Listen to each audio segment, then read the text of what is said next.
A blustery day in the North Country. What's the old novel start? A dark and stormy night. As Snoopy sits on his house. It's the 18th of April, 2011. And what's up with waking up in the morning and finding an inch and a half of snow on your front lawn? Even my dogs wanted to go back to bed. Exactly. And you'll probably be watching this sometime when the weather's 70 degrees where you are. But we're praying for spring. Bonnie Black, Yes, hi. Hi, Gordy Little. How are you? I'm just terrific. We're Comfort Inn and Suites, and thanks to our good friend Jimmy Murray for opening the door for us and keeping everybody else out, no matter what group planned to be in here in the next couple hours. You know why we're here? It's too late for lunch and too early for supper, so we're going to talk about the Mission of Hope. Which we can talk about anytime. Bonnie, you are involved in so many things. But today we're talking about Mission of Hope. Do we have to? Yes, of Yes. course we have to. I was reminding myself, which is something I do often at my age, about when this Mission of Hope started. Were you involved from the beginning? No, it began in 1997. Well, 1998 was Hurricane Mitch, and it was a result of that in 99, February of 99, the first mission trip actually took off from Plattsburgh and landed in Managua, Nicaragua. So that was the first one, and we've just finished our 41st mission trip. And it started as a St. John's effort. It was Seton Catholic. And Seton Catholic. Seton Catholic, and actually my daughter was the first non-Seton student. No, come on. Darcy, No yes. kidding. She was in 8th grade, she was 14. It's because her guidance counselor was a good friend of Sister Debbie's, and when she expressed a desire that she was going to do humanitarian work somewhere in the world, she said, "You want a place to go?" And she came home and said, "Mom, I'm going to Nicaragua in February." And I said, "Excuse me, time out. Let's look at a map. Where are you going?" It's wonderful because I can remember the very first one we covered, and it was that first one, I'm sure, 99. 99. Right? Mm-hmm. When we went over and sat in front of a fireplace, and I did not prove to be a very stalwart television person because I cried most of the time when I talked to these kids who came back and realized what a powerful, deeply profound experience it was for them. And the stories they told, without affecting these stories or embellishing them in any way, in their simple language, was just overwhelming. Well, you're going to be talking to someone who went on one of those very first missions in just a little bit here. Yeah? Really? Oh, isn't that wonderful? Yeah.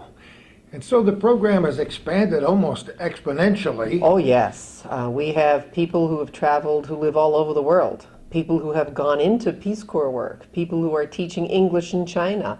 I mean, all of these people started as students who went on their Mission of Hope adventure and ventured forth into the world to help others and to serve others. And I have never talked to one person, child or adult, who came back from a Mission of Hope trip who didn't say it somehow changed their life. Forever. Forever. Mm-hmm. Yes. Whether they choose to return or not, it has changed their lives. And some have made many trips. How many for you? 16. 16. Yes. Isn't it? But what an experience. Oh, it is, and it's part of my extended family now. People that my daughter told me about, I got to know, and now I've watched them grow, and they're in high school or in some cases in university or working professionally down there, and it's been wonderful. It's just another family, a big family, of which I come from a small family, so it's wonderful. And thank goodness for Calvin and Hometown Cable and that camera, and the fact that this program is and will be on the internet at Plattsburgh.com and HometownCableNetwork.com, so that people can watch it anywhere. Exactly. And if they're hooked up in Nicaragua somewhere, they can watch it. They certainly could. Certainly not in most of the places you go no. to. No. They're lucky to have roofs. Many of the people, we build that 10 by 10 shelter, and they're just so thankful that even though it's still a dirt floor, that they now have something to call their own. It's inconceivable to me that anybody watching their television set and seeing this program doesn't know about the Mission of Hope. But let's just explain why Nicaragua? Why this mission of hope, Bonnie? Because when Sister Debbie was at St. Peter's School, there was a family, the Floreses, who had come here from just outside Managua, Nicaragua, and they were a family she got to know. And over the years, she got to know them very well. And in November of '98, when Hurricane Mitch sat over Nicaragua for about 15 hours, totally devastating the west coast and all the fishing villages and the industry and everything there, the Floreses came and actually asked for prayers to be lifted up for their friends and neighbors. And that began the discussion. And Eve McGill, Jean-Molette Flores, and Sister Debbie decided they What a needed to team. do something. Yes, 3 powerful women. They needed to do wow. something. And this is what evolved. And every year, it's not only grown in the number of schools that are represented, the number of people who make the trip. It's several trips a year instead of one. Yes, that started in 2003. We expanded and added a summer trip in the summer of 2003. Tremendous humanitarian effort. We've sent medical supplies. I Oh, will never millions forget of the year dollars the a base, year. the base hospital was emptied out and everything. Yeah, and everything that no one else wanted. Wanted. And we said, could we please go in and just take a look, see if we could glean something? Containers full we sent down. Hundreds of thousands of dollars Millions, worth of, yeah. millions of dollars worth of stuff. Yeah, which now is serving beautifully. Is it really? Yes, because as we go to the different venues and hospitals to which we gave the materials, as we bring people on every mission, we'll point out that refrigerator came from the base hospital, that autoclave came from the base hospital, that x-ray machine came from the base hospital, that type of thing. From what started out as a modest program. to Oh, help one these trip. people, very modest program. To be one trip. And I remember all the glitches with the planes and the whole thing, And trying her to get it going. sister would sit on one time she had to sit on the baggage claim because they wouldn't let us bring the medicines into the country, and she just sat on it and said, she just halted all the operations at the airport. Yeah. For the uninitiated, we should tell people that we're talking about, we're dropping her name even though she's not here. Sister Debbie Blow, Yes. who's been talk about the stalwart Yep, from she's- the very beginning. Yeah. But why isn't she at this table today? Because she's not walking yet. She had knee surgery. And so by default, you get me. It's a miracle based on what I know about her for a lot of years that we can't hear her talking in the background. Say, make sure you mention, Yeah. make sure you show, make sure you. Because if anybody was born to be a mother hen, Oh, it's Sister Sister Debbie. Debbie Yep. was. You were too, Bonnie. Did you know when you were a little girl that you'd be involved in so many things in this community which you have embraced? You weren't even born here, were you? Oh, no. I Oh, came no. I came to college and forgot to go home. And how many people did that? How many people were stationed here in the Air Force and And forgot to go anywhere? home. Exactly. Or begged to come back? Exactly. A lot of my friends are back because they retired from another base that they had to move to. But yeah, it's a wonderful place to live. And in my case, I chose, Roger and I chose to stay here after we were married and start a family, raise a family. And I wouldn't be surprised if one or both of them do come back eventually to raise their families. These are stories that are replicated and have been for many, many years. And people sometimes do this with their eyebrows when we talk almost ad nauseum about how much we love this North Country. Oh, yeah. I write a regular newspaper column, and I find myself talking about this part of the country and making sure when I get up in the morning that I drink in the beauty of the snow on the lawn, Yes, in but April. of the blue heron flying by and the deer Oh, coming yeah. down to drink at the river and the fabulous mountains and the view across Lake Champlain. Or even the birds in your backyard. Yeah, and so many, many. Yeah. And the wind did a number on one of my bird feeders the other day. And I had to glue it back together. So there's my infamous glue gun going. Yeah. But the people we've discovered, and I know you discovered right from the beginning, that the people here in the North Country are magnanimous to a fault Yes. if you just give them a reason Oh, yes. It's the people of the North Country that have supported and sustained the North Country Mission of Hope. And that's why we call it the North Country Mission of Hope, because we are rooted here.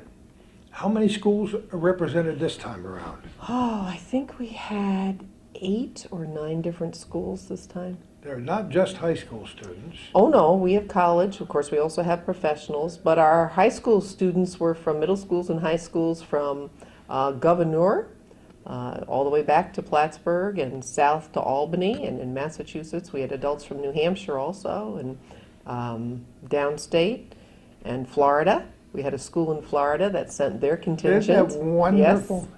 And sometimes a student will go this year, then a sibling will go next year. Oh, yes. Sometimes several, 2 or 3 family members will go in a given Yes. year. Yes. And we do really try, and they hear this from the first meeting that we have, because we have 3 training meetings before each mission goes out. They hear that they may be traveling together, but they will each have different experiences. We work hard to assure that they mix in with others on mission. We do work to get them together at least once on mission, as family members, so they have a shared experience. But we really work to make sure that they are individuals having their mission experience. How important has it been for adults like you to get involved? Oh, yeah. Professionals, doctors, Oh, well, I think what I Nurses, observe with carpenters. what I observe with the medical personnel is almost a phoenix rising. It's a rebirth. I watch the joy in their eyes. That must have been the reason that they got involved in medicine to begin with when they were 18, 19, 20, and pre-med. And it's reborn. That hands-on joy of delivering medical care is there, and it renews a passion, is what I see in the medical people. I love to see carpenters and Yes. people Well, who have these special talents. We had a gentleman with us this time, his first time, and he's in his 70s, and he is a carpenter extraordinaire, and he got right involved building bookshelves, sturdy bookshelves for the orphanage, and some cubbies and storage units, and he just had the time of his life. And then he also went with those units with other people up to the orphanage and got to actually see the children and the nuns that are benefiting from what he spent a couple days actually constructing with his hands. We're talking with Bonnie Black, and we'll be talking with a number of students who And professionals. and professionals who went to the Mission of Hope this time. When did you go? February, the end of So we're February. doing this in April. Mm-hmm. So you've had time to About digest 6-7 weeks, yeah? and debrief. Yes. And Gearing up for the next one. and when is the next one, Bonnie? The end of July. There are lots of places in America who have adopted a place like Nicaragua and who are doing their bit elsewhere. We don't pretend that this Mission of Hope is attending to the needs of the neediest place on earth, because there are many others. But we do insist that this is a very special need there. Oh, it is. Even if you reflect on the fact that in Nicaragua there is 62% unemployment. We complain at we worry 9. about 9, Yeah. We're complaining that it's now over $4 a gallon for gas. It's been over $5 a gallon down there for years. And these are people that make $30 a month income. Put that in proportion of what our gas should be running at versus our monthly income.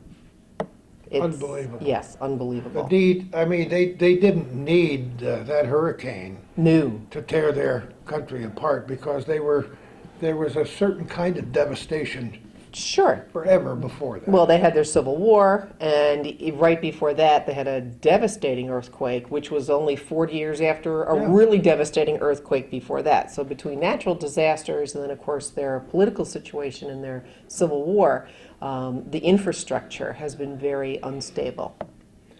This is, we're recording this on April 18th, 2011. It just happens that in the morning edition of the Plattsburgh Press Republican newspaper, there was a story about the orphanage in today's paper. So tell me more about that orphanage and the project down there. Well, we have multiple projects. The Angels of Hope Orphanage in El Crucero is an orphanage with which we've had a relationship for, oh, I would say probably 12, 13 years. But what we've just found out is that it's actually the mother house for that order. And when a dwelling is designated by the Pope as a mother house, it cannot be moved. It is where it is ad infinitum. So the projects that we've looked at in the deterioration of the physical structure of that facility, and we've thought, well, maybe it could be moved closer to Managua where there are more services, et cetera, have now all come off the board. Because now we've understood with the new Mother Superior that is in place that it's a mother house. We cannot encourage them to move to a different location. So we sort of picked ourselves up, shaken the thoughts out of our head, and said, okay, now that we know they will be there forever, how do we get them to be sustaining their lives? I mean, the wind is so bad up in that elevation, and they're right near some active volcanoes, that the tin from the roof had totally deteriorated. And what will happen is that the wind goes to lift these sheets of tin. So what the sisters had done was put rocks on top of the roofs to hold it down because the sulfuric acid has eaten away at the nails. One of these rocks fell through this deteriorated piece of tin right onto a child's bed. Luckily, the child was not in the bed at the time. But that's the kind of facility that we're looking at, housing these 30-plus orphans. And they're actually at a very low count right now. We've known when there's over 100 orphans in that facility. And no electricity right now. Right, the transformer, they actually own the transformer, not the electric company. It's very convoluted compared to our system. But our system's not the only system in the world, and we have to always be aware of that. And our consciousness has to be raised that when we are in another country, we must accept that country for what it is and not put our standards on that country. Bonnie, before we start to talk to the kids and the other people who are coming here today, Yes. let us explain to our viewers how they can help, because they're already getting closer to their television, showing an interest in this. And how can other people support you in what ways? Well, volunteers. We need volunteers right here in the North Country. We have a facility where we actually accept donations 1 day a week, and we pack those items to go out on containers or to be brought in suitcases. So we need volunteers.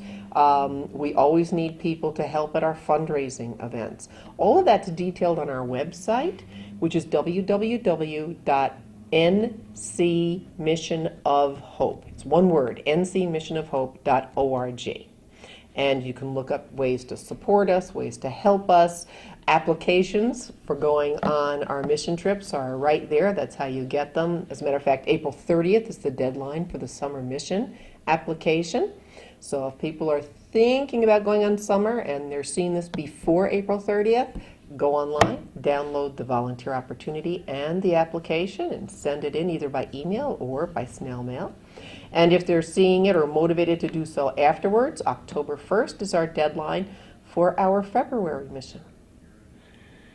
Are you satisfied with the difference the Mission of Hope has made over these years since 1999? Oh my heavens, yes. The hundreds of shelters, the millions of dollars of medicines, the way we've been able to not only sustain but improve medical care at a couple key hospitals. We have our own clinic now, thanks to the generosity of a local person who, he's been down there, he has fallen in love with the country too, he totally really, quote, gets it, and has put his money where his mouth was. And we would not be in our own facility and have our own clinic if it weren't for him.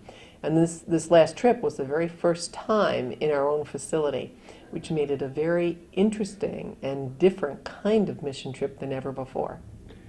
So literally and figuratively, we're good medicine for them, and I think that's reciprocal. Oh yes, definitely. And there's much more than medical, because we do a lot of environmental, we do a lot of community development. I would say a good chunk of our physical presence is in community development activities every time that we're there.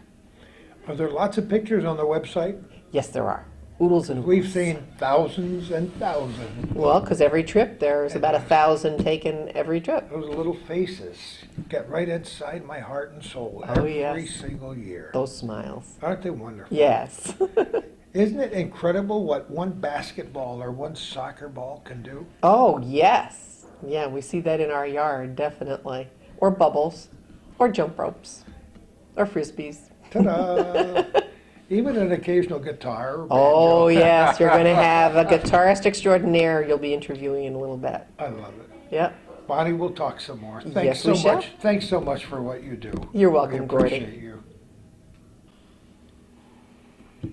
So these two people have been sitting patiently by while we were talking about snow on the ground and no roof on the mission and all kinds of things. How are you? Good. Who are Very you? good. Who are you? My name is Abby Lighty. I'm a high school senior at Peru. And My name is Joshua Jabat. I'm an occupational therapist, and I also am a graduate student at Plattsburgh State. how did you get involved? How did you hear about it? Well, I think like a lot of people, I had friends who had gone on mission before, and they came back with stories, and I was just like, sign me up. So I, like Bonnie said, I got the application and sent it in. And actually, the first year that I applied, I didn't get in.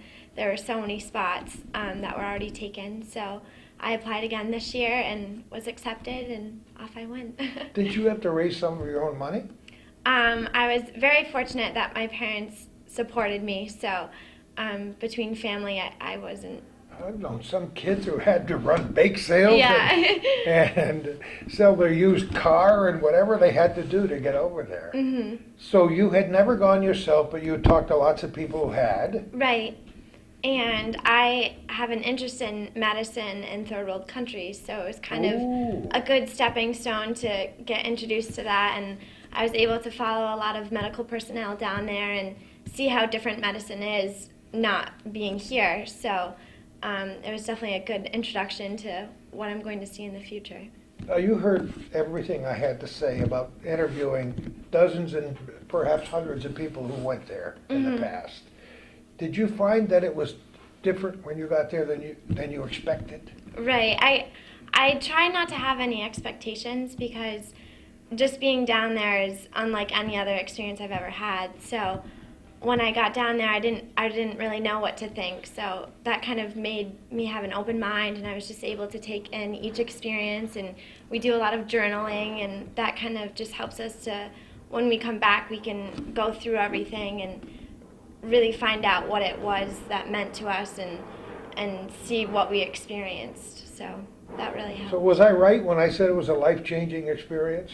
Yeah, I know for me. How about for definitely you? Without a Now, you're an occupational therapist? That's right.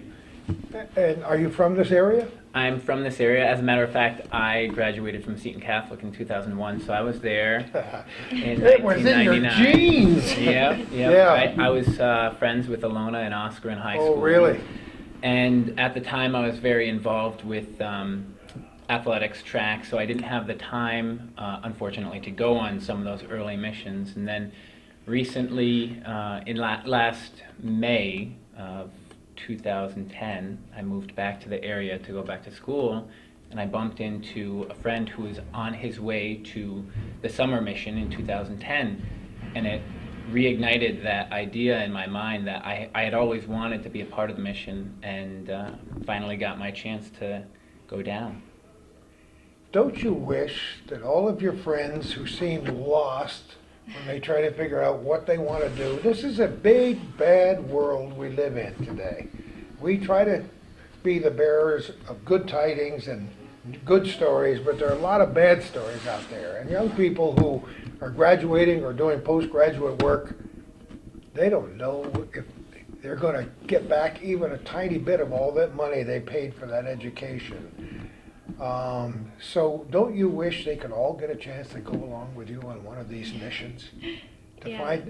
find what your priorities really should be in life, right? The hard part about the mission, for a lot of people, I find, is that you go with this intention to give as much as you possibly can, and you do. We give everything that we can possibly give, and with our time down there, and we put in a large effort to raise money and awareness and donations, gifts, and so on and so forth for the mission.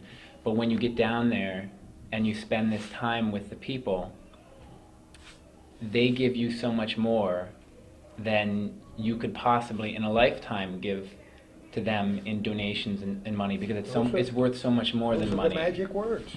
Yeah. It's absolutely true. What you get in return, right? And this is expressed differently from every person who goes and comes back.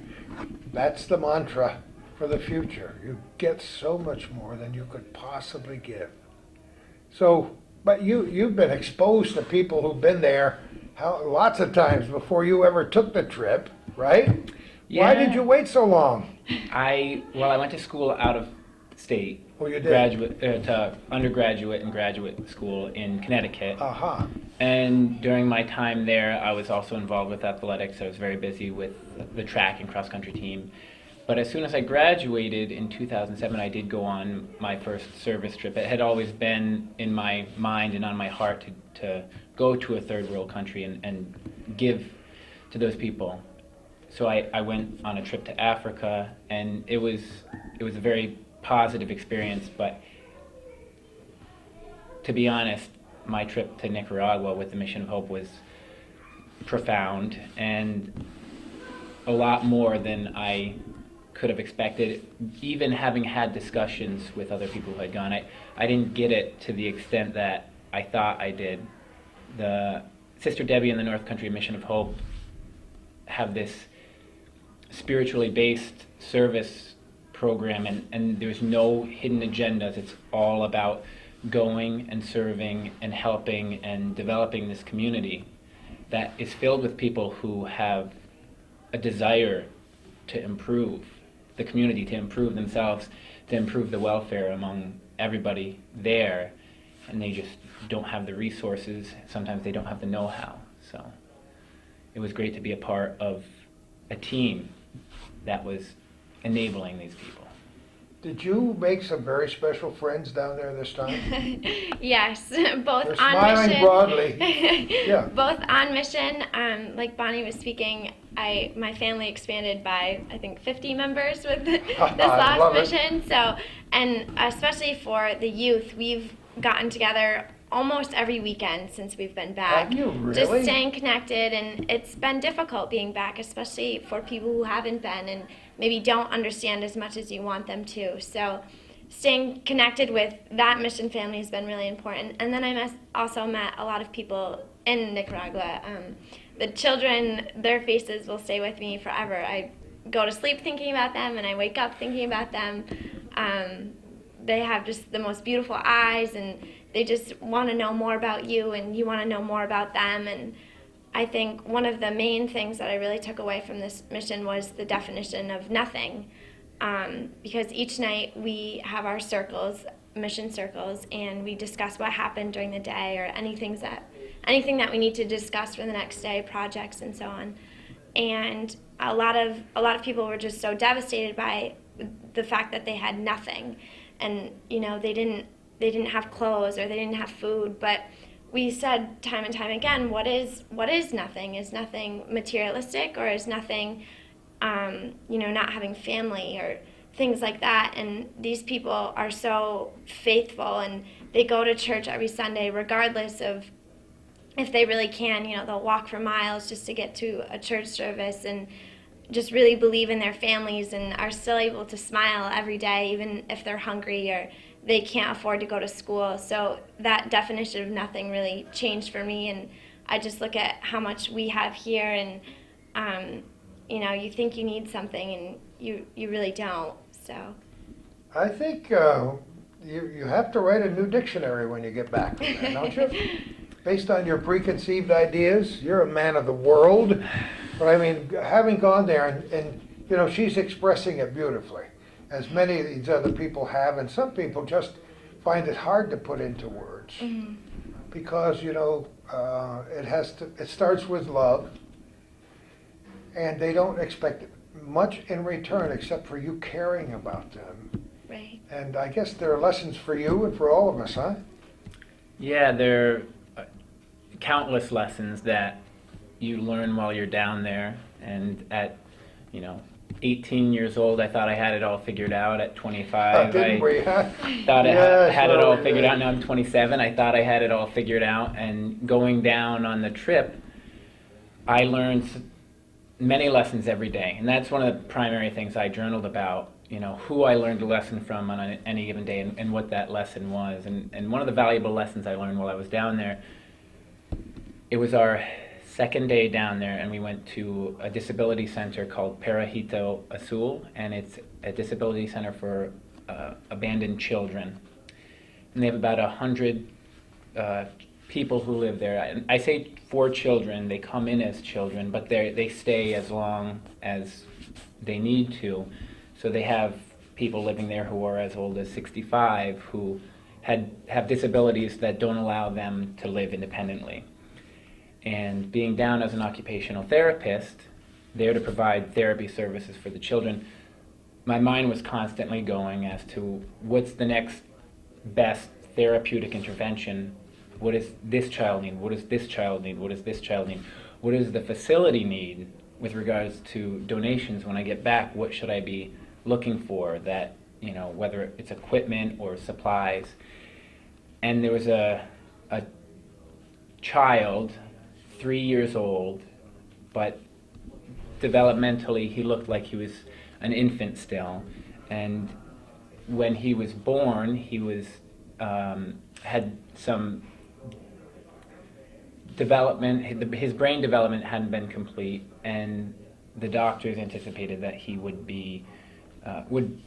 die by 3 months. And now he's almost 4 years old, and he was in the children's room in between therapy sessions, and he was crying inconsolably, and I was there with a woman that went on the trip. Her name was Nancy, and Nancy has had many different careers, I think 3 or 4 at least, and she's worked with children with disabilities before, and she just had been engaging the kids with just therapeutic touch, just spending time holding them, putting her hand on their back or on their shoulder, so they had that human touch. And as I'm trying to think of what the best therapeutic intervention is with this child, I realized that what he needed at that time was just human touch. And I picked him up, and I held him, and I consoled him, and he stopped crying, and he was happy, and he was peaceful.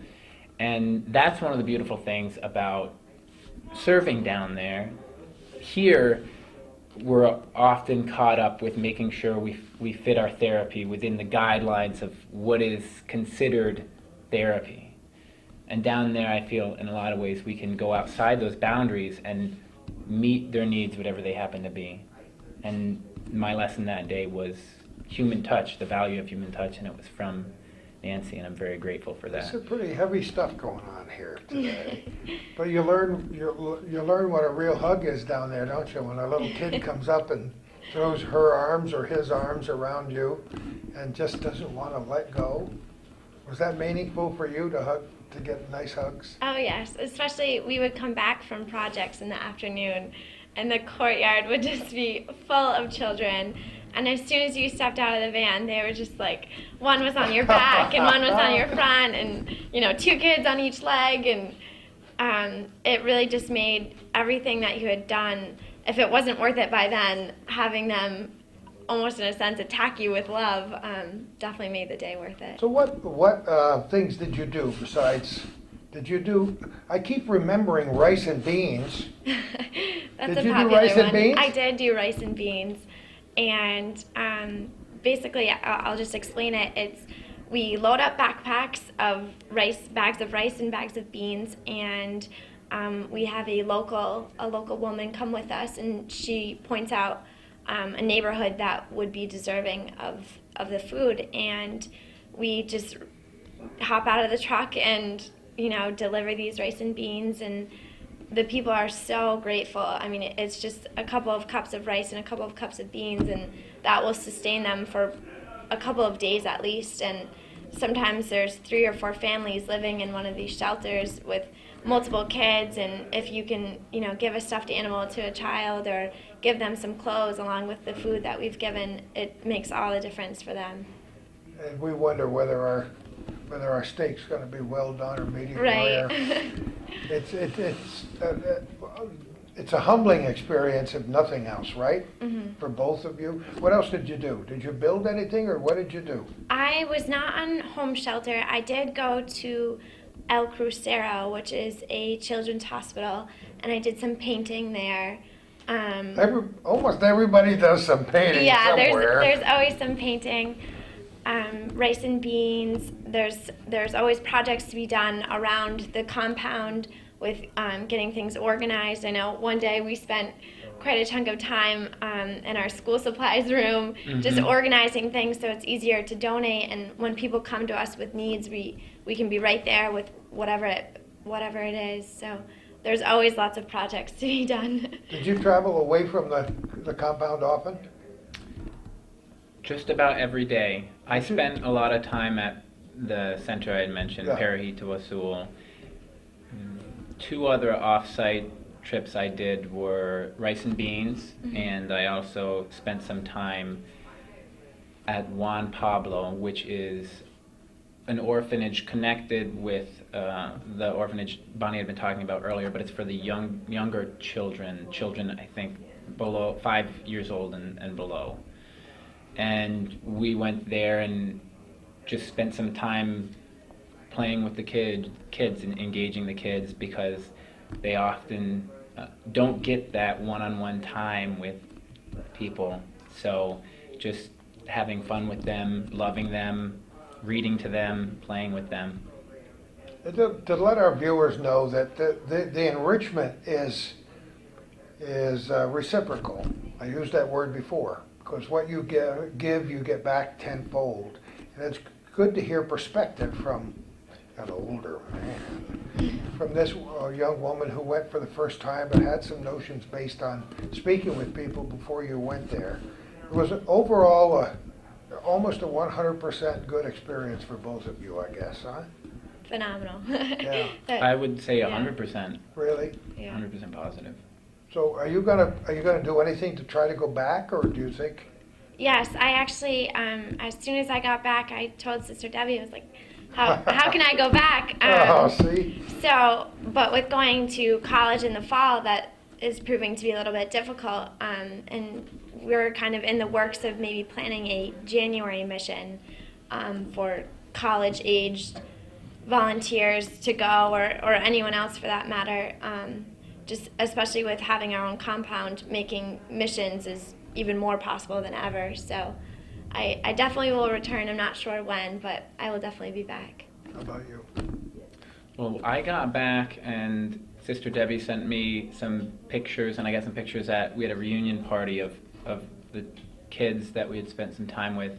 And as soon as I got that and spent some time reflecting, I got online, North Country Mission of Hope .org. downloaded the application and filled it out, and I'm hoping to go back again this summer. See what I mean? Thank you both for being with us. Thank you for your contribution there. And thank you for being your own missionaries right here on camera today and among your friends and relatives. Thanks a bunch, both of you. Well, thank you for you. having Nice us. to meet you. See you later. It's musical chairs today. Kevin Barrington, how are you? I'm excellent, thank you. I'm thrilled to meet you. Are you local? Have you and I ever met before? You look very familiar. We have. We sat in a living room around Christmas time one day, and you shared a lot of ghost stories with my daughter, Alex. Here we go. Yes. Now I Was it know. Roger? No, not Roger. It was,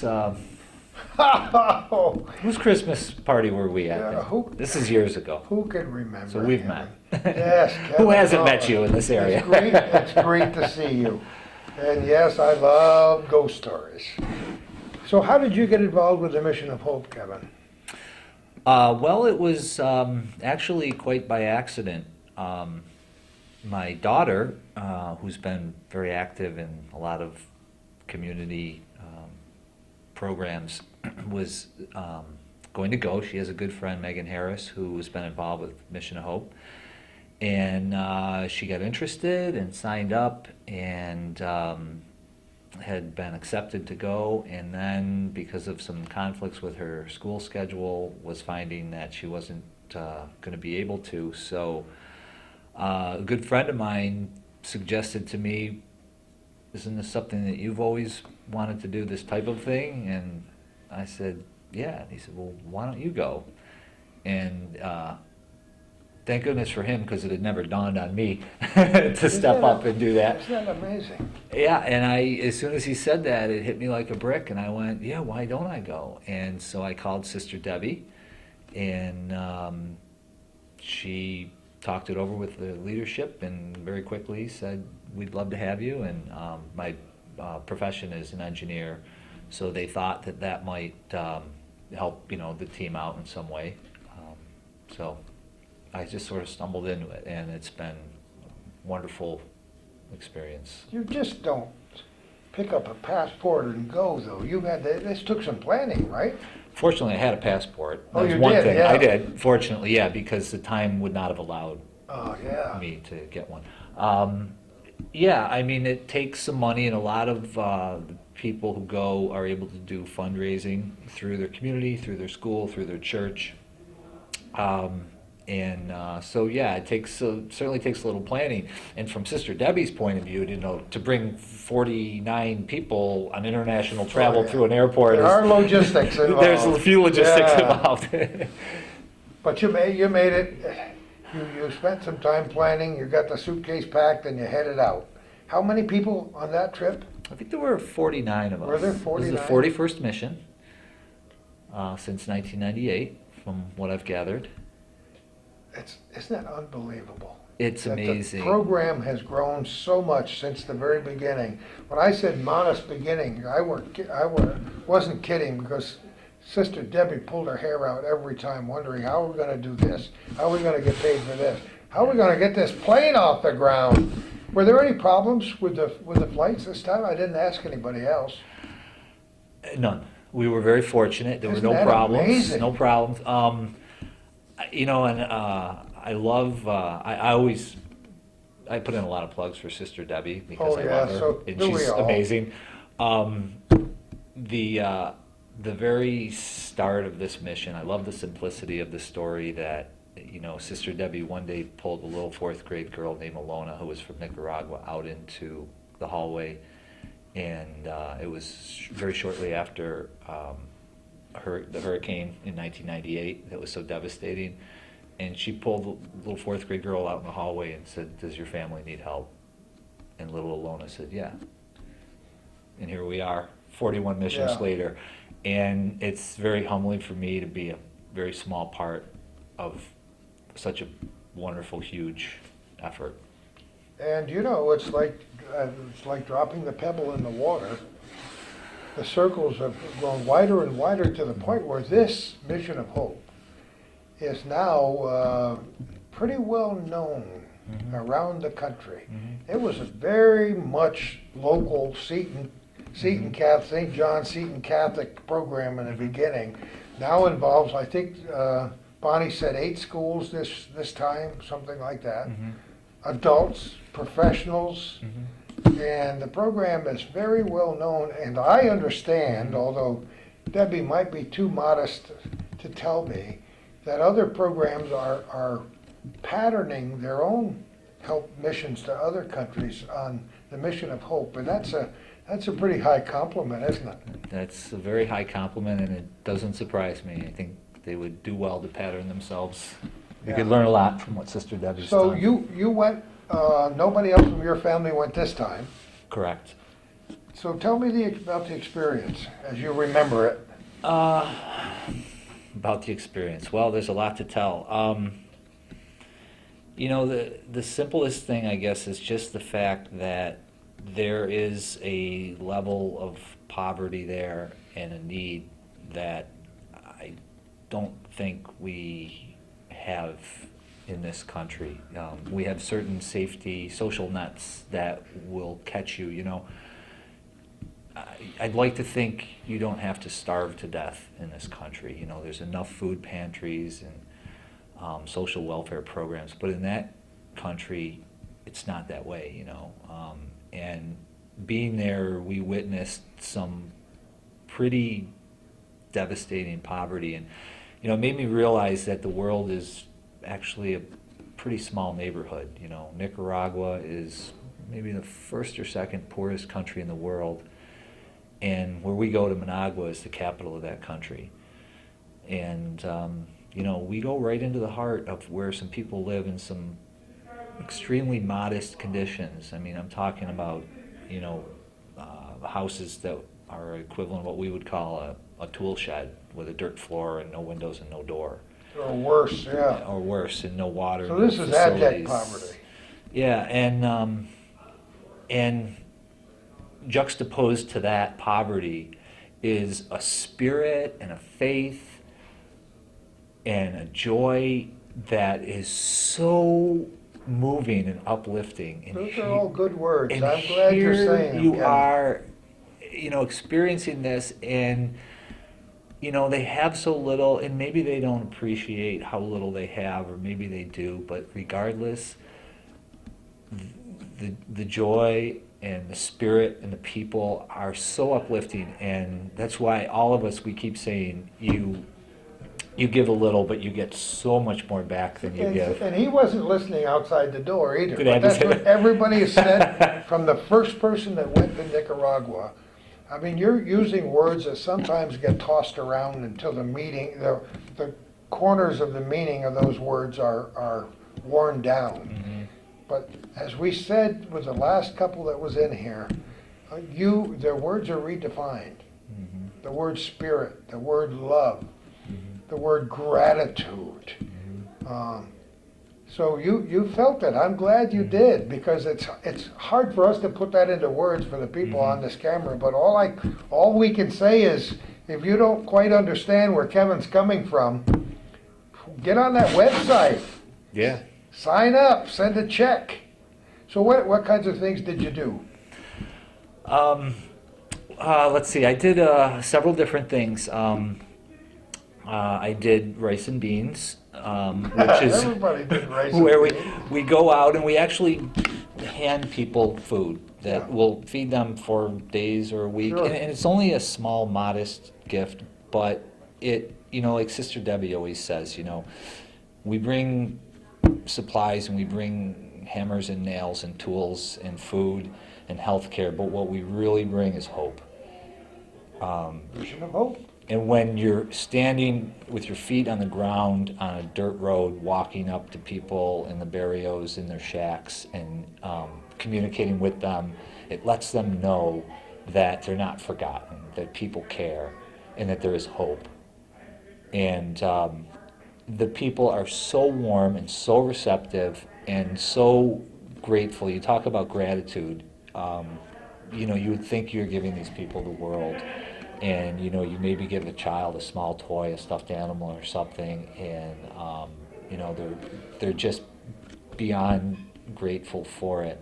And that's a really profound experience, you know, to do that. I also worked a lot in the orphanage, the El Crachero Oh, orphanage. you did, yeah. We're mentioning Which- that because it was in the paper. There was a story about it in the Press Republican this morning about how serious the needs are at the orphanage. Oh, you know, I Yeah, didn't read but, that, so you I'm know gonna how have it to. needs a roof and it needs Yeah. a generator or something to generate electricity and Transformer, yeah. transformer and Yeah. wow. Yeah, yeah, and again, you know, here you are with these sort of conflicting things going on. You have dire need. I mean, totally collapsed and missing roof where Yeah. the nuns Where live. a stone came down and landed on Then a child's bed. A child's Give me bed, a and break, fortunately, you know, and that particular child who was the last one, she's an older girl. She's, I think, 12, and during the Christmas holiday, most of the children are able to find a home where they can leave the orphanage and spend some time with a family for just a short time. It could be days, maybe a week or two. That particular girl was the last one who was to find a family to go with, and it was the night before Christmas. Oh my gosh. It was Christmas Eve, and she was the last one there. And a family stepped forward and said, "We'd like to bring her to our home." And that's the night that the rock fell through the roof and landed on her bed. You can't make up a story like this. No. This is a true story. Isn't that amazing? Yeah, Just think about that for a moment, huh? yeah. It was the most moving experience Oh of my my life, goodness. being in the I'll orphanage. never forget it.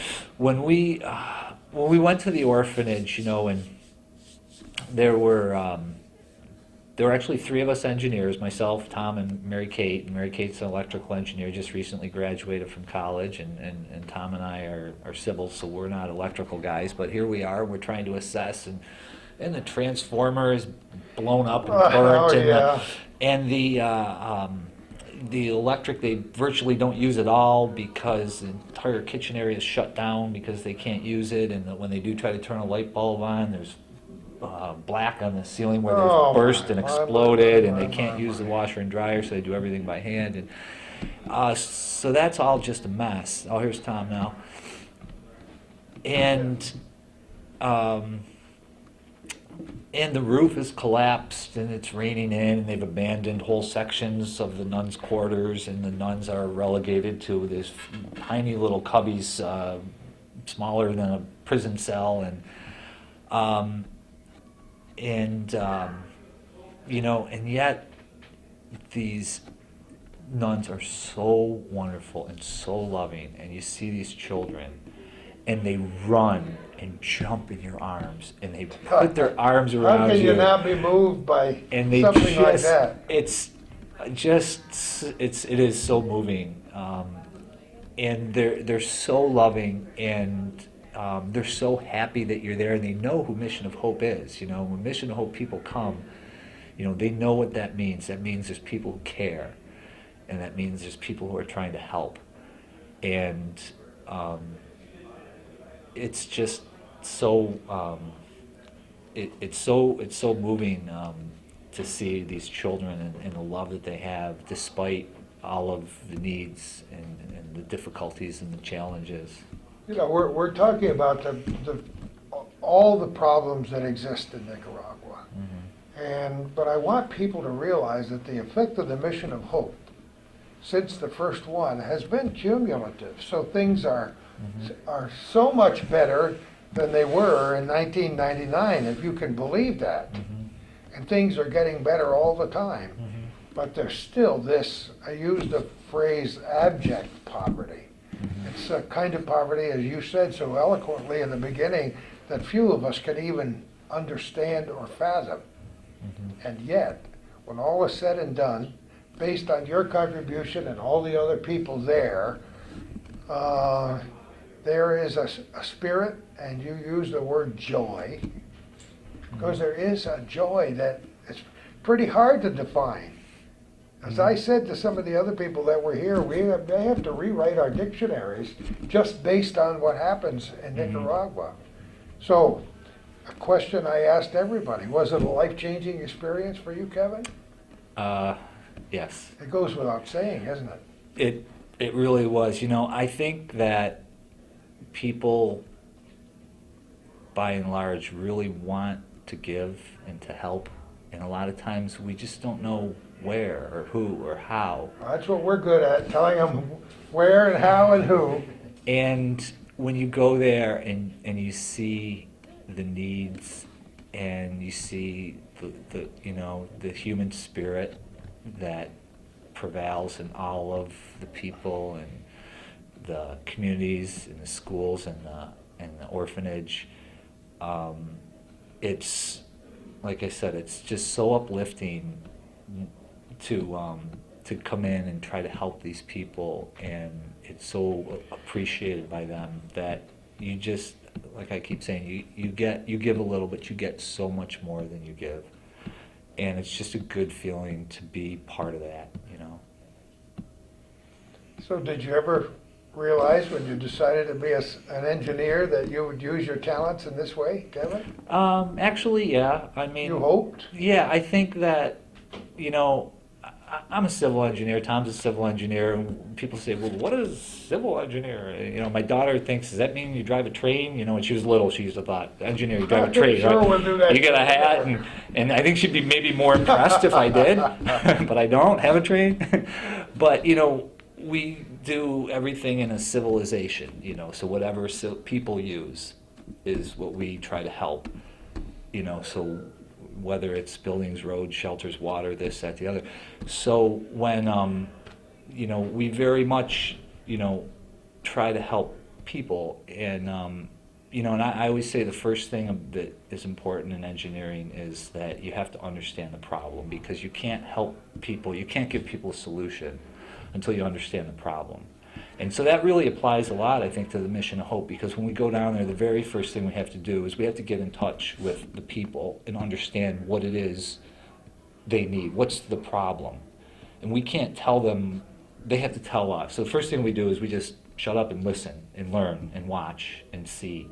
And then when we do that, then maybe, hopefully, we can begin to help, you know, help people with their problems, you know.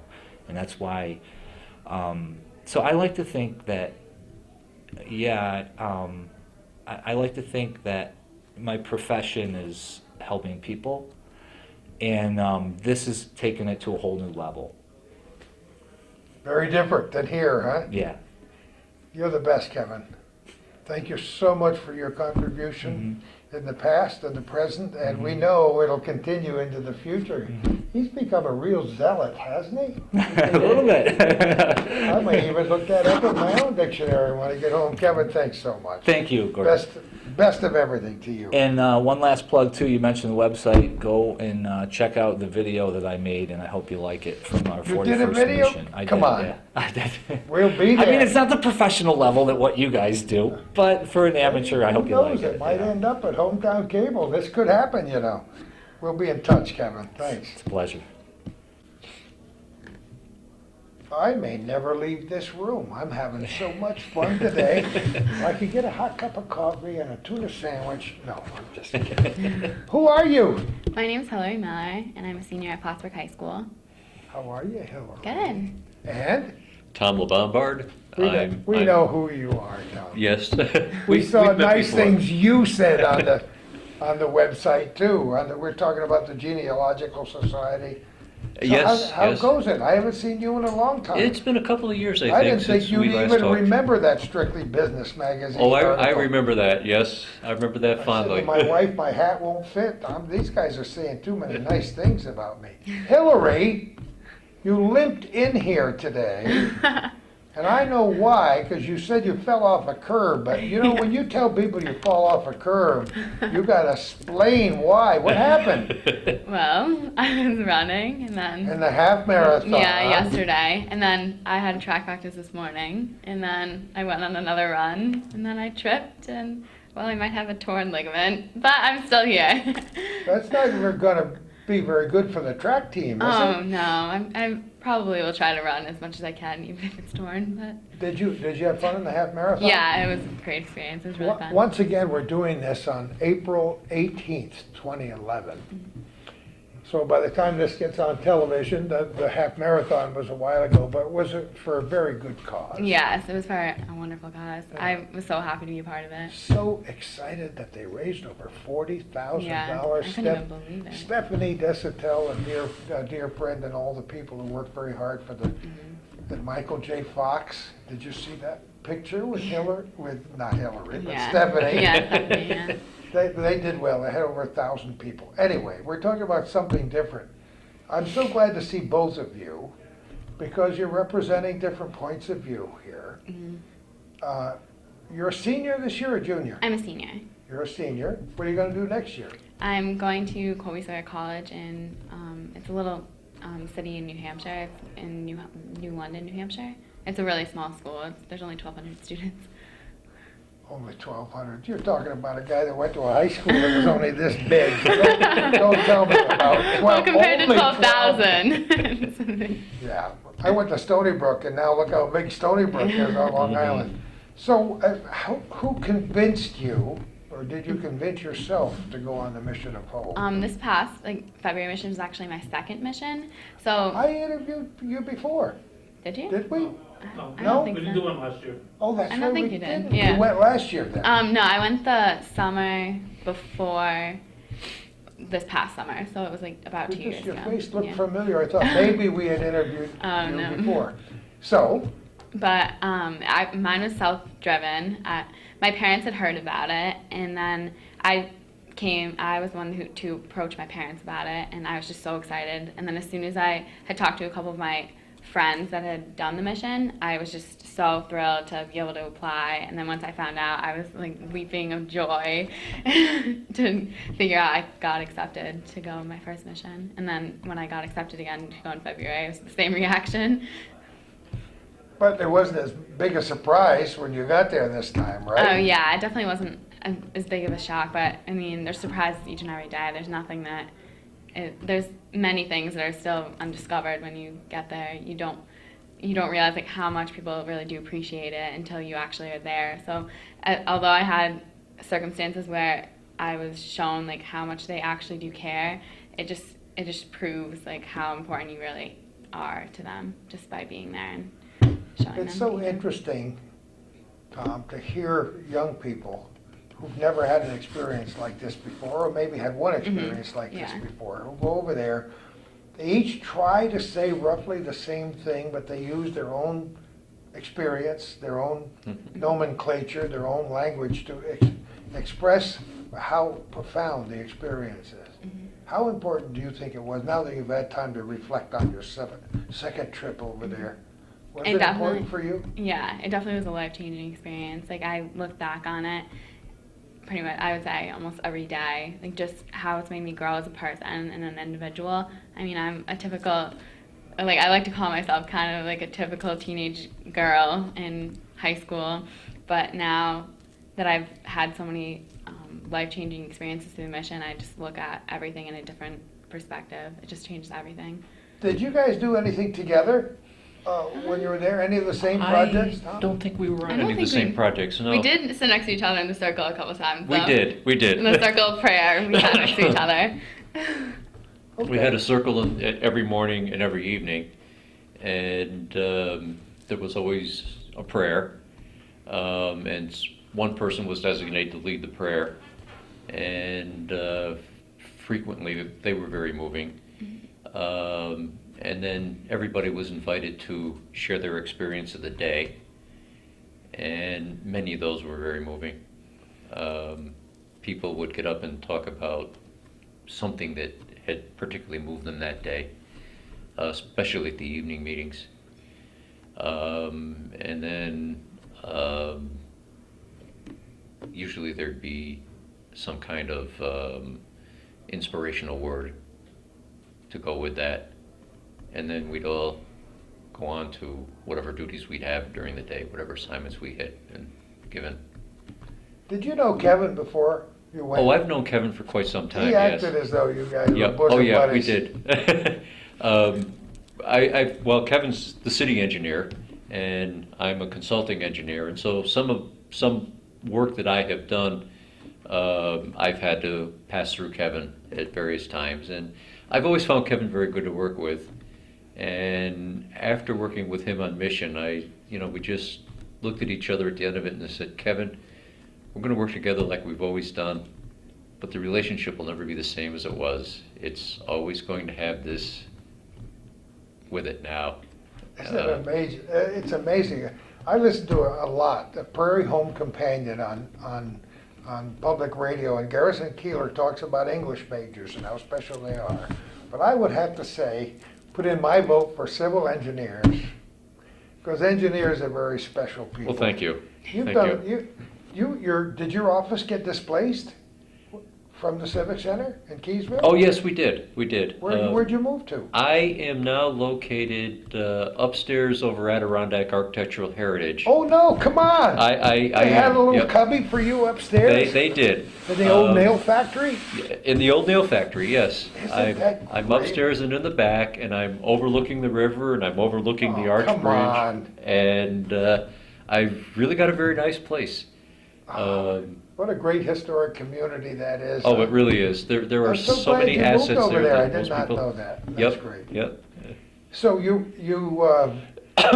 both went to Nicaragua. What kinds of things did you personally do when you were there? I got involved with the El Crucero, the orphanage. You did too. I did too. Yep, we did the facility analysis, That had and to be a little discouraging, didn't it, when you looked up and looked around and oh yes, see what they don't have? the needs are so great at that I facility. mean, people viewing this have no concept. Explain to us what you saw. Well, the roof, starting with that, combination of the give you first of all the location. The location is on a mountaintop, which is actually a volcano.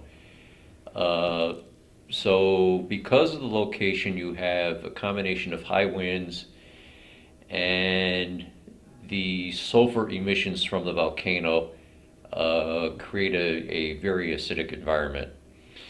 So when you put the two of those together, and the fact that the original construction of the building did not take either of those factors into sufficiently into account, you have a roof that is rotting away and blowing away.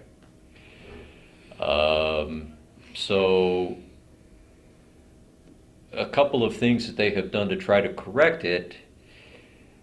In one area over the children's dorm, they replaced the roofing with a fiberglass material.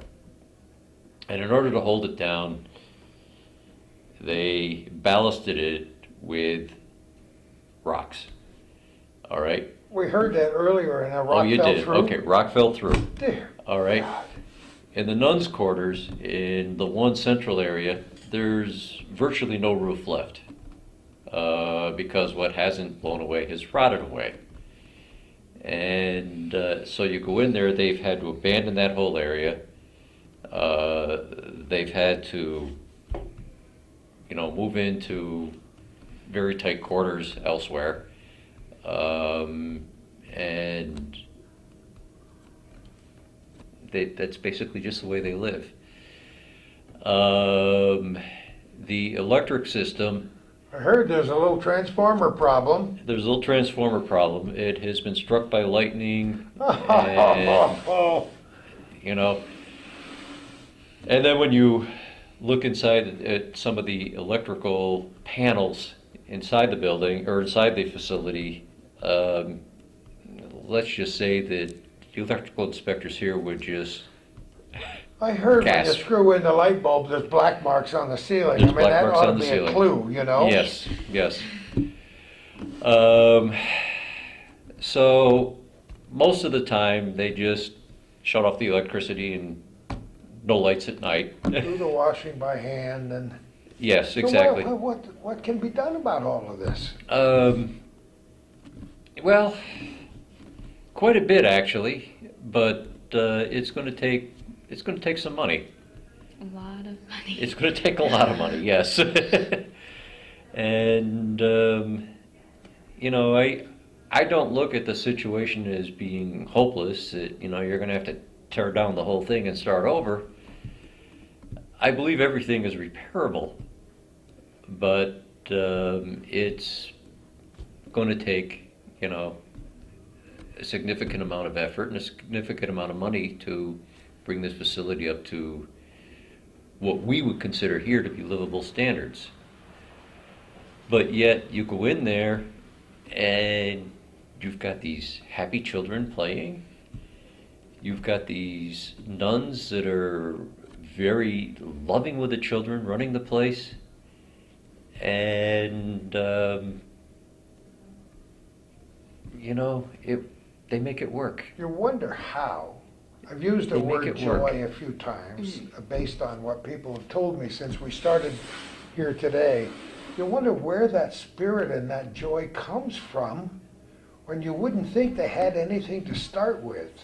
It certainly is, changes my attitude every time I hear these stories about what makes me happy. Oh, I know.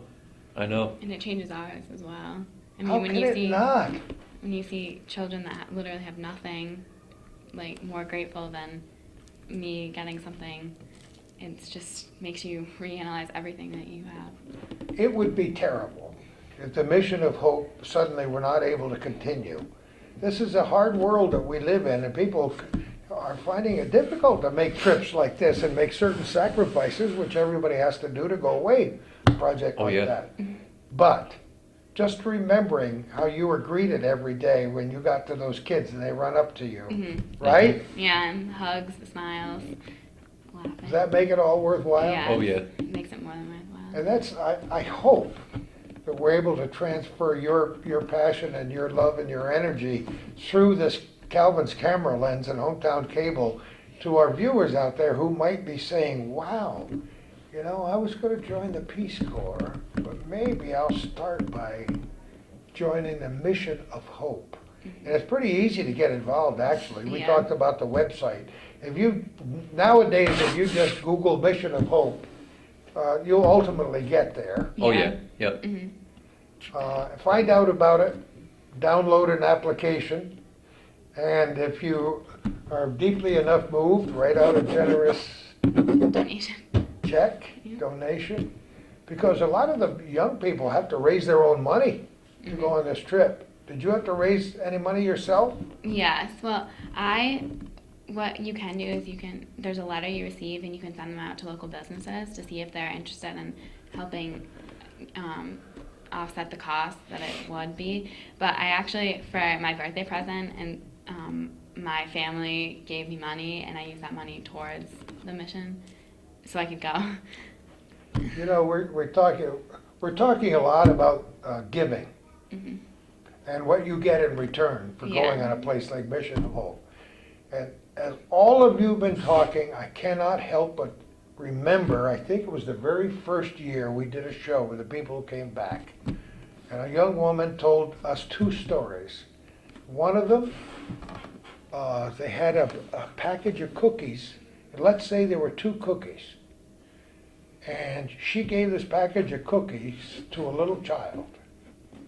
And this little child ravenously opened the container of cookies, took one out, and gave it back to the person who gave him the cookies. Isn't that amazing? Yeah. You wouldn't see that happen here. Are you kidding me? Never. And there are other stories that I'm not going to go Yeah. into because then I'll weep uncontrollably. Yeah. Because these stories, what was the most important aspect of your time there this time, do you think? Well, I really enjoyed rice and beans, which is where you first, like the night before, you pack, I would say, 15 to 20 different backpacks. And it's like a ratio of 2 to 1, like the rice to the beans, and you put them in plastic bags again into the backpacks, and then you also put in stuffed animals and rosary beads and just all the things that will help ease it. And there are just instances like that, just as you're giving out the rice and beans, that just make you realize like how much they really do care. At one point, on my first mission, I actually gave rice and beans out to some lady, and then as I was walking back to the truck, because we were almost out of the rice and beans, and we just didn't want to go to one little housing development and not have enough for everyone, so we decided to walk back. And this lady came out and was actually jumping up and down, screaming and yelling, and we're like, oh, well, we don't really have much left. And she's like, just follow me. And one of my friends, his name was Steven, this was my first mission, he was like, he's trying to translate, and he didn't get anything except follow me. So we ended up following. And we found this housing complex area that had, like, I would say 10 to 15 houses. And we're like, oh, okay. Like, I mean, that's what we realized. Like, she wanted us to bring us to her house. And we happened to have, like, enough for, like, one more family. And we go to give it to her, and she was like, no. And she pointed to, like, her really good friends that happened to be right next door, and the lady couldn't leave her bed, so she came out to get us to bring the food to her. It wasn't even for herself. And then it, like, just right there, it just makes you realize like how important, like, it, just listening to them and realizing how great the need is, and how she must have appreciated that so much. Like, she was almost brought to tears that we actually followed her back. And I mean, of course we were brought to tears as well. So that was a good experience. Yeah, for you definitely overall. life-changing. That's a good day when you can feel that way, Yeah. way in your heart. Tom, you're a man of the world. Have you ever seen anything like this project in No, I really haven't. And I have to tell you one other story too. One other day we were doing, we had a Rotary project that we were working on with a couple of the schools down there. We got to the Paul Harris School, and Bonnie, Bonnie Black. Bonnie Black, thank you. Oh my goodness. Was had taken the lead on this particular project, and she was coordinating with the local person there. And they were very particular about, well, what time are you going to be here? What time are you going to be here? Because we had 2 other schools to visit. And so she gave them a time, and we got there, and we're looking at the results of the project, and we were very pleased with it. And shortly after we got there, the kids started mulling out of the classroom. And we thought, it looks like they're getting ready for some kind of assembly. Well, we'll just kind of finish up what we have to do and then slide out of there. Well, the next thing you know, we're being motioned to sit down. Oh. Turned out the assembly was in our honor. Oh. They were doing the assembly to express appreciation for what Rotary had done for the school, and we had not expected that at all, because it didn't seem like much to us, but to them, it was the world. It makes me want to hum a few bars of Little Things Mean a Lot, huh? Oh, exactly. They presented us a plaque, and they brought out some entertainment, and sang the national anthem, and That's a wonderful story. Oh, it is. You know, most of the people I've talked to say that their time there and one mission, one trip, went by so fast. They never worked so hard in their lives, most of the people, working very hard, some with paintbrushes, some giving out toothbrushes, some doing whatever you all did. But then all of a sudden it was time to go home. And you say, where's the time going? I want to stay another 2 weeks here. Oh, I got yeah. so Yeah. much to do. Was that your feeling? Yeah, definitely. It goes by so quickly, and then all of a sudden it's like, oh, you need to get your bags packed, you need to get ready, and then it's just like, oh my goodness.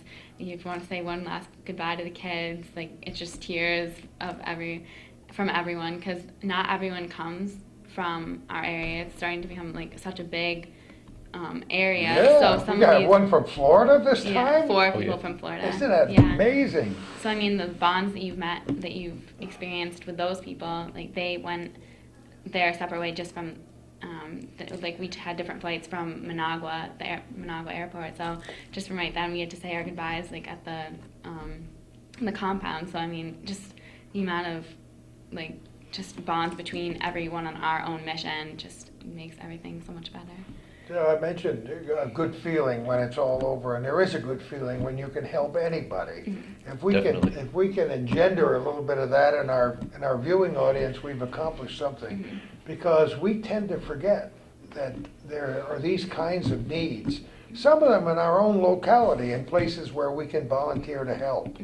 I know here in the North Country, in Clinton County where we live, in Essex County, if it weren't for a volunteer spirit, this area would not have a great deal of what it does have now. And this volunteer spirit wanting to extend past your own neighborhood and take these missions of hope, as they're so aptly called in Nicaragua, really underlines the importance of wanting to do something for somebody else. So, what's your next move? Will you stay involved with it? Oh, I'm still involved. I'm involved now with the Community Development Committee. Aha. with the Mission of Hope. And we're working on a couple of projects for El Crucero Such a to need. try to improve that. Oh, such a need. And then I'm sure, it'll be a multi-year project.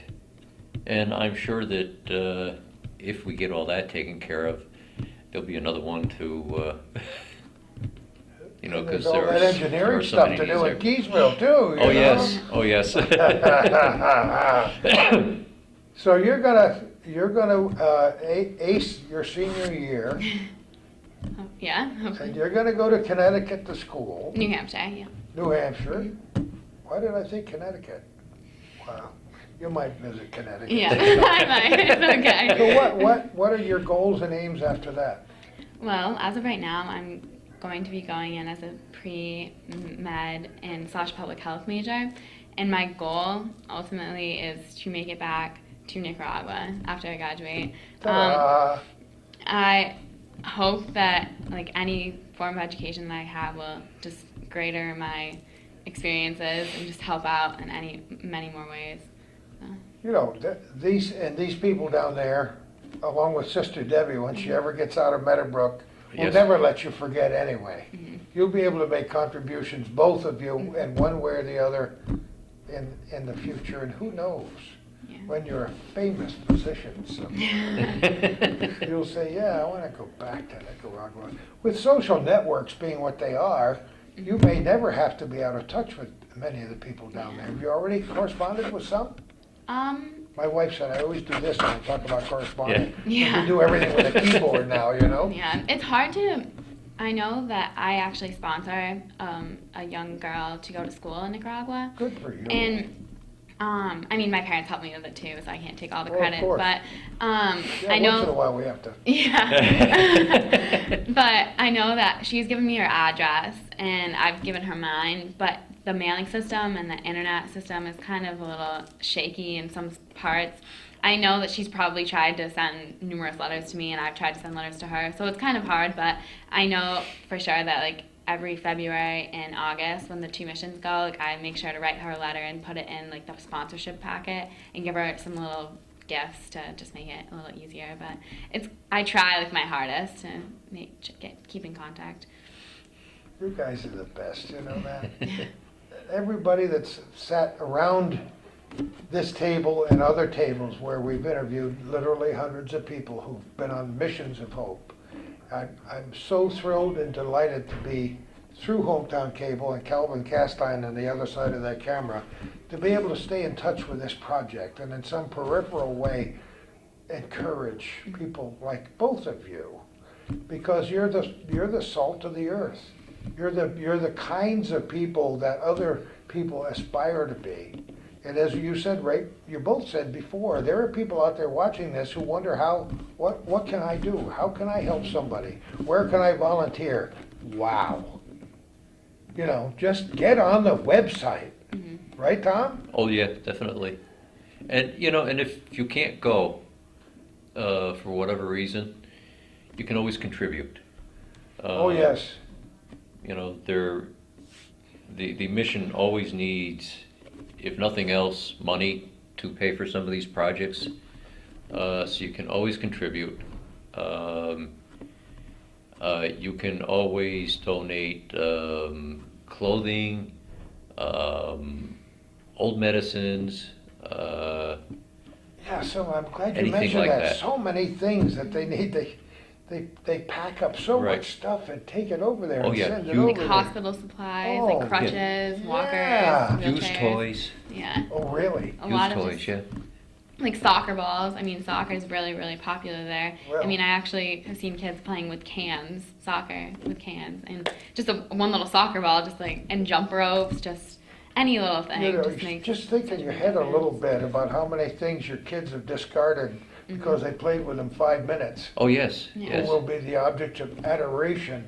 And I mentioned in the very beginning when Bonnie Black was sitting right here, you never dreamed how important a soccer ball or a basketball or a baseball glove and a ball can be until you take one.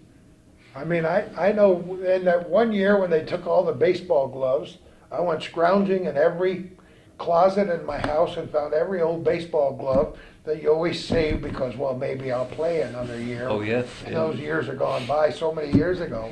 So I was giving them bags of baseball and softball gloves from my own house. Yep. And, you know, Well, you don't know who you're helping. I mean, Denny Martinez, who pitched perfect game when he was in Montreal, oh yeah, he was from Nicaragua. there you go. Think about that. Mm. It helped Oh. so many people just by like one little contribution. And I'll never forget Crusher O'Connell collecting all those Yes. baseball gloves one year. He says, "Never mind knocking on the door, Gordon. Just leave it on my porch." We got him a lot of stuff. But every year people get involved, and every year we hear the same stories, but different voices and different perspectives and points of view. You're going to be very famous someday. I just kind of have that feeling. And as far as I'm concerned, you are already. You know, well, how old are you? I'm 18. See, I would never dare to ask Tom, for example, how old. Oh, I'll tell you, I'm 60. I love it. I'm not ashamed. You're both children compared to me. But what I meant to say is you have a wisdom and a maturity and a passion and a sensitivity that a lot of 18-year-olds wish they had. And they're not quite sure how to get it. Mm-hmm. Because of the way our media are in this country, they'll maybe go down this road instead of taking this road like you both have done. There are lots of ways to get where you're going, right? Oh, definitely. And this is a good way. I thank you both for being who you are and for your contributions to the mission of hope. It's a pleasure to know both of you. Can't wait to see what happens on the next trip. Thanks so much. Well, I Thank thank you you for very the much. opportunity to tell a part of our story. We're glad Thank to you do very it. much. Say hi to Keysville when you get there. I will do that. Bye, Hillary. Well, at this time in our program, I want to take special time to thank the guys who own Comfort Inn and Suites here for allowing us to use their facilities anytime we need an extra nice quiet room. Jimmy and Terry, thank you so much. We did a great tour with them as they were building. I was just sending an email about how the Phoenix rose from the fire. And I would still look back at my cell phone and see a picture of what this place looked like when it was on fire on that horrendous day a couple of years ago. So they've done a beautiful job here. They care about the community, and they are certainly very nice to allow us to come in here and have a room. So thanks to Jim and Terry and everything they do. Thanks to our viewers for all your comments and suggestions. People generally say nice things about our program, and they are not afraid to tell us what they like. And occasionally, when we don't have the microphone close enough, or we forget to say who the people are or what we're doing, they let us know about that too. But we love to have their ideas. And best of all, we love to have their monetary contributions. So send your generous check to Calvin Castine and care of Hometown Cable on the Ridge Road in Champlain. And who knows where we're going to be next time for our